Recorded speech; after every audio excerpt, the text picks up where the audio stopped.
Ceci est un appel au calme. Le monde s'agite, détendons-nous. Tout le monde est un peu stressé en ce moment. Ne cédons pas à la haine et à la violence, comme nous le suggère le très belliqueux Arnaud Klarsfeld. Il faut des manifestations devant pour qu'il y ait pour que les tribunaux puissent considérer qu'il y a un trouble à l'ordre public, pour que la décision du ministre de l'Intérieur et de la préfecture soit justifiée sur des bases légales. Et les bases légales, c'est un trouble à l'ordre public. Et l'ordre public ne peut être troublé que si des gens manifestent pour dire on n'en peut plus. Arnaud, là, quelque part, j'ai envie de te dire, tu m'inquiètes. Tu m'inquiètes à jouer les gros bras, à faire le mec, le casseur. Non, sois prudent, parce que on n'est pas en Israël, t'es plus en train de faire ton service militaire. Tu sais, quand t'étais garde frontière, là, tu faisais n'importe quoi déjà. Il est fils de parents célèbres, chasseur de nazis, traîne une réputation de playboy et travaille habituellement comme avocat. Arnaud Klarsfeld, 37 ans, volontaire chez les gardes-frontières, il veut se rendre utile à Israël. Là, t'es revenu en France, donc là, il faut que tu te conformes à certaines règles. On ne peut pas demander aux gens d'aller se bastonner. À jouer au con, à menacer tout le monde, à provoquer tout le monde. Tu vas finir par te faire défoncer ta petite gueule de petite chatte d'appartement, là. Puis sois responsable un peu, on doit être responsable, on doit montrer l'exemple. Il y a une jeunesse aujourd'hui qui est en difficulté, c'est la crise. Nous devons, nous, maintenant, prôner l'apaisement, la sérénité entre les communautés. La violence ne résout rien, comme disait le vieux maître chinois. J'ai un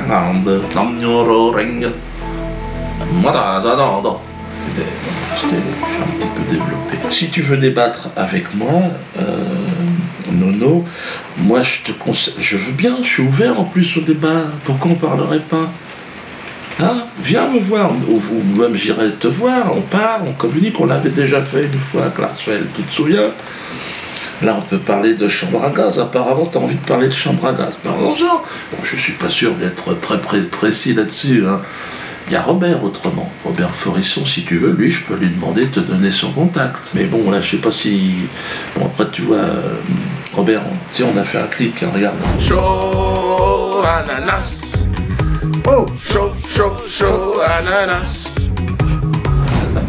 Ah, il aime aussi la danse. Alors oui, tu parles de chambre à gaz parce que comme quoi j'aurais plus ou moins dit à Patrick Cohen que je souhaitais que... Enfin, je regrettais qu'il ne soit pas mort dans une chambre à gaz. Mais c'est pas du tout ça que j'ai dit. Ah, il y a méprise, les gars, là. Patrick Cohen a fait une liste noire de personnes que l'on ne doit pas interviewer dans les médias. Quand je pense à ça, c'est dommage qu'ils aient arrêté les chambres à gaz. Ils ont monté ça, ils ont juste sorti un petit bout, mais t'as pas... Mais non, c'est pas ça. Patrick Cohen a dit que j'avais un cerveau malade. Écoute-le. Est-ce que vous continuerez d'inviter Tariq Ramadan, Dieudonné, Alain Soral, Marc-Édouard Nab? On a une responsabilité quand on anime une émission de débat public, on a une responsabilité, par exemple, de ne pas propager les thèses complotistes, de ne pas donner la parole à des cerveaux malades, parce que dans les gens que j'ai cités, je pense qu'il y a des cerveaux malades. Tu comprends? Donc moi sur scène, je m'interroge, je dis, ben ouais, dis donc, comment ça j'ai un cerveau malade? Et le procureur, il poursuit pas là? Alors à moins que Patrick Cohen soit neurologue en fin d'après-midi, mais là on n'est pas au courant de ça, nous. J'ai un cerveau malade, je t'emmerde, attends. Alors j'ai dit, c'est là, j'ai dit, bon voyons, les chambres à gaz, dommage. Ah mais c'est normal, puisqu'il dit que j'ai un cerveau malade, réfléchis. Alors toi tu prends cette phrase sortie d'un contexte humoristique où les gens se pissent dessus, ils se marrent. Dis donc continue. Et puis toi tu dis, ah non regarde les chambres. Mais non, ça fait un bout de temps qu'ils en veulent à mon cerveau, tu sais. Grosso modo, je suis un singe, c'est ça qu'ils prétendent. J'ai quand même le droit de m'exprimer. De toute façon, s'il y avait un procès sur ce truc-là de Patrick Cohen, je serais partie civile, moi. Mais oui, dis donc, parce que c'est sur les bases d'une émission qui a volé des images de mon spectacle. Donc, quoi qu'il arrive, je suis là. Allez-y. Je suis partie civile dans cette affaire. Et je vais gagner. Hein. Mais oui, c'est n'importe quoi. Alors, faut arrêter des conneries. Ça va. Klarsfeld, détends-toi le sphincter. Hein?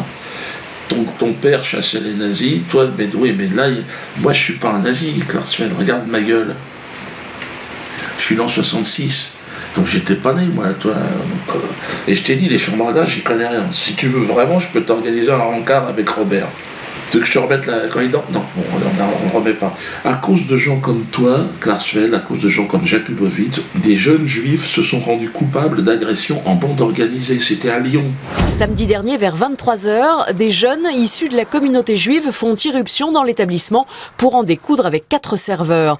Motif de leur colère, cette photo postée sur Internet.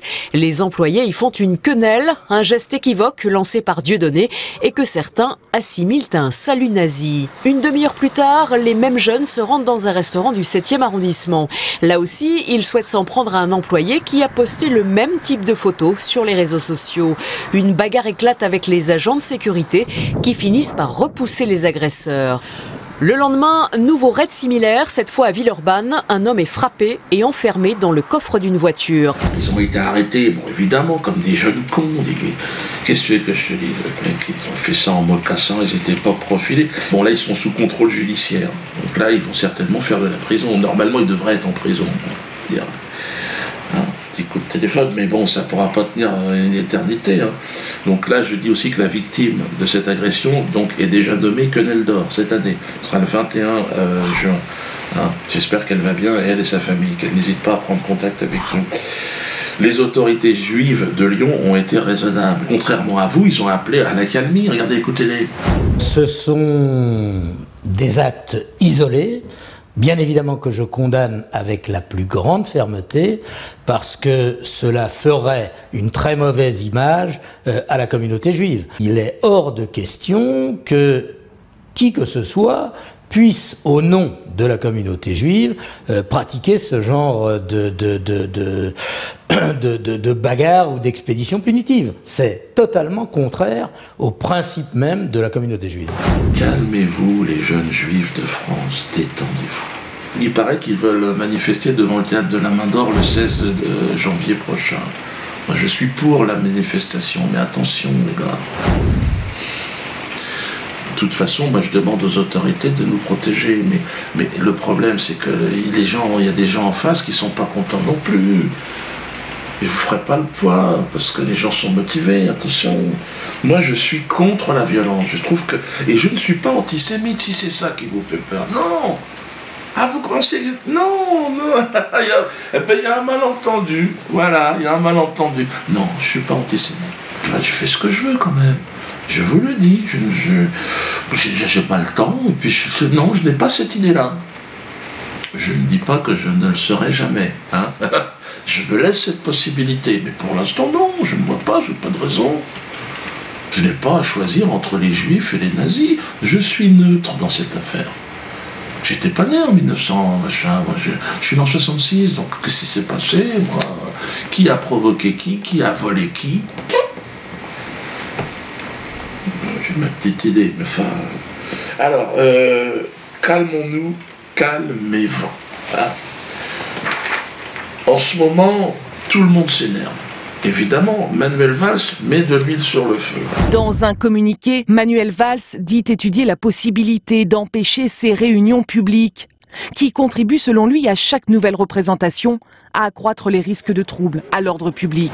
Là, il s'agit de haine, d'antisémitisme. Et ce geste lui-même est un geste de haine, est un geste antisémite. Et tous ceux qui le font doivent savoir aujourd'hui, ils ne peuvent pas dire qu'ils ne le savent pas. Moi, je sais faire la distinction entre le génie de l'humour qu'un des proches pouvait avoir et les petits entrepreneurs de la haine. Disons, je suis le seul qui arrive de lui faire rire. Je suis le seul qui arrive de lui faire rire. Oui, quelques blancs. Non, quelques blancs, quelques whites, quelques blancs de côte. Il a un projet pour moi, un projet, on va appeler ça de peine de mort sociale. Là, il s'est fixé un objectif, c'est m'interdire de travailler. D'un côté, les associations de la pleurniche me font condamner à des lourdes sanctions, et de l'autre côté, on m'empêche de travailler. Merde, qu'est-ce que je dois faire? Je dois rester chez moi, écouter mes petits « papa, viens manger !» Ben, j'en ai 9 des gosses, moi. Ben oui, on fait comment? Oui, 9, parce que... ouais. Manu, arrête. Pars en vacances, t'as plus le niveau, là. Tu fais n'importe quoi. La seule façon d'interdire mes spectacles, il n'y en a qu'une, dans un état de droit, c'est de faire une loi. une loi, alors qui m'interdirait pas moi personnellement, c'est pas possible, mais une loi qui interdit le sarcasme, l'outrance, l'ironie sur des sujets comme les crimes contre l'humanité, des choses comme ça. Enfin bon, on trouverait bien un petit truc. Il y a déjà la loi Guesso, faut essayer d'adapter ça, faut essayer de se bouger le cul, les gars, ça peut pas se faire comme ça, Manu. Là, tu fais n'importe quoi. Alors, je sais que tu veux être président, et que tu veux plaire aux banquiers pour qu'ils te filent un peu de pognon et qu'ils te mettent la couronne sur la tête, mais essaye de faire ça proprement. Ce qui est étrange, évidemment, c'est que sur certains sujets, ça restera open bar. Et ça l'est. D'ailleurs, regardez sur la traite des Noirs, comment ça se passe. Alors, il y a le film, évidemment, Casse Départ, là. Oh, mais ces nègres, ils ont des pieds à la place des mains. Et des mains à la place des pieds. Comme tous les singes, madame. Dans quel monde vivons-nous? Pire encore, François Hollande, premier président en exercice, elle a ramené sur la traite des Noirs, putain. On lui avait rien demandé au mec. Puis il a levé la main, bon, j'ai une idée par rapport aux négros, tout ça, il n'y aura pas de réparation. Oh, merde. L'histoire n'est pas monnayable. C'est en substance ce qu'a déclaré François Hollande à l'occasion de la journée de l'abolition de l'esclavage. Une réponse ferme adressée au Conseil représentatif des associations noires qui demande des compensations financières et qui vient d'attaquer en justice la Caisse des dépôts pour avoir profité de la traite négrière. Il faut surtout pas enlever le rire parce que c'est la soupape dans une société qui est en crise. Laissez les gens rire. Vous vous rendez compte qu'en Martinique, aujourd'hui, au moment où on parle, vous savez que les béquets, parce que là, c'est directement lié, les béquets en Martinique, ils représentent 1% de la population, ils ont 90% des terres agricoles encore aujourd'hui. Les mecs, ils ont fait toute leur fortune sur le commerce des Noirs, ils s'en sont encore plein les poches, et ils ont passé la Révolution française, tout, la monarchie, les républiques, toutes les républiques. Bonjour, monsieur le président, de droite, de gauche. Et c'est moi le raciste. En plus, ils se mélangent pas parce que c'est pour la pureté de la race. Eux, ils sont complètement dingues, les béquets. C'est dans ce contexte, d'ailleurs, on parle des béquets de la Martinique, que j'ai reçu avec la plus grande fierté, là je deviens un peu plus sérieux, le soutien de Nicolas Anelka, qui nous a gratifié d'une quenelle historique. Regardez. Nicolas Anelka a reproduit le geste si polémique. La Ligue contre le racisme et l'antisémitisme s'en est pris de son côté à la personne de Nicolas Anelka. Nicolas, tes ancêtres peuvent être fiers de toi, vraiment. Tu es le Mohamed Ali français. C'est celui qui dit non, c'est le nègre qui s'oppose, qui se lève, qui se redresse. Canel. Mais pourquoi Canel, un ami, tu aurais même pu dire le frère Dieudonné. Nous sommes finalement le maillon d'une chaîne qui se referme sur une autre. L'esclave, il n'est pas loin. Et puis cette libération par la quenelle, elle concerne tout le monde. C'est pas seulement une histoire des négros. Il y a aussi, regardez, en Belgique, Laurent Louis. Je vous remercie. Il me reste juste une chose à faire. Et je crois que le Parlement le mérite bien, c'est ceci. Parce que on est tous esclaves de ce système. Il faut qu'on se libère. Et là, je pense que 2014 va devenir l'année de la quenelle. Libérons-nous des béquets et des banquiers, ce sont les mêmes. Interdire mon spectacle, mais qu'est-ce qui va se passer, François? Qu'est-ce qui va se passer? Vous croyez quoi? Que les gens vont dire, oh, mais il n'y aura plus aucun spectacle qui va pouvoir se jouer. Le trouble à l'ordre public, si vous l'entretenez, ben, il y en aura partout. Et puis c'est facile d'arrêter un spectacle, hein, des boules puantes. Bon, les coups de téléphone, là, ils disent qu'ils vont envoyer des menaces d'alerte à la bombe dans mes spectacles.